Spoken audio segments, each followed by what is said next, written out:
इलायची छोटी या हरी, उल्टी और मतली, विशेषकर गाड़ी में सवारी करते या गलत खानपान या एक तरफा प्रकृति सिरदर्द हो रहा हो। एक इलायची मुख में रखें। किसी तरफ सिरदर्द है तो उस अनुसार बाएं या दाएं जाड़ों के नीचे दबाकर रखें। वो उसी ओर करवट लेकर लेटें या उसी ओर सर को कुछ झुकाकर बैठें।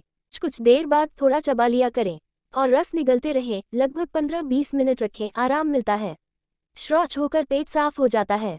इसके बीजों का चूर्ण 1 से 2 ग्राम भी ले सकते हैं। साथ कुछ सौंफ जीरा 1-1 ग्राम मिला सकते। कुछ देर बाद 1-2 घूंट पानी पी सकते। चैनल सब्सक्राइब करें।